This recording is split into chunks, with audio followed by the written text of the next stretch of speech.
Let's talk about Leica rumors, and let's talk about the new Leica M11-d that should hit the market sooner or later this year.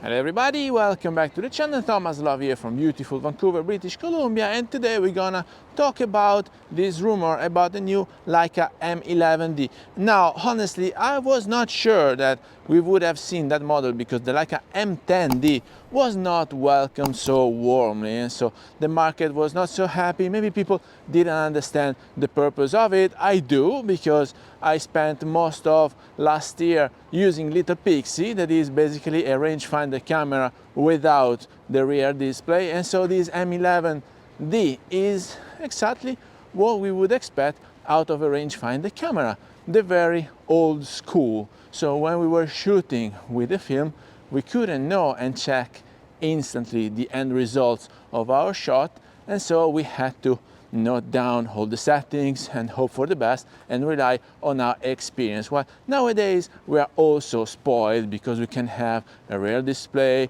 with instant simulation, and we see as we shoot the end result of that very shot that we're taking, and so we can eventually retake another one, change the framing, change the settings, so on and so forth. But for purists, the Leica M10-d and also the Leica M11-d are a true rangefinder, because that's the true experience. So when you're going around with a rangefinder camera and you don't have a rear display, so you cannot check or change the settings according to what you see in the display, then you have to really master photography. And so this is what is thrilling, what triggers the curiosity about this model, because it is shooting digital, so with all the advantages of not having to develop the film, but as we used to do it decades ago.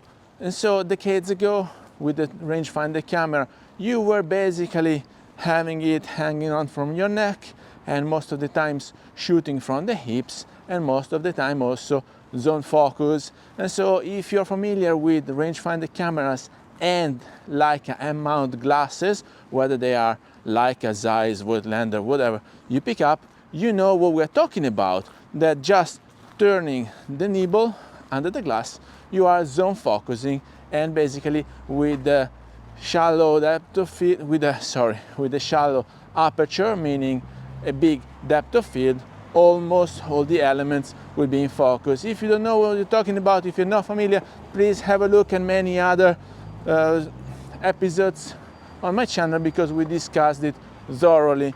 And so with this camera, zone focus, and with the new sensor and with the new technology implemented, you're gonna have great results, whether you are zone focusing or you're using the EVF or the OVF to frame, for the framing and for the composition. This is a contemporary camera with all the advantages that technology can give you. And what does it change? Probably just a few tweaks here and there compared to the Leica M10-d, because this M11-d is rumored to have on the rear wheel, instead of the exposure comp, the ISO setting, which is a great thing. And this is rumored to not have the thumb rest, so the fake advancement lever that we used to have on film cameras on the M10-d was a fake advancement lever and used as a thumb rest. This M11-d probably won't have it, but these are minor changes.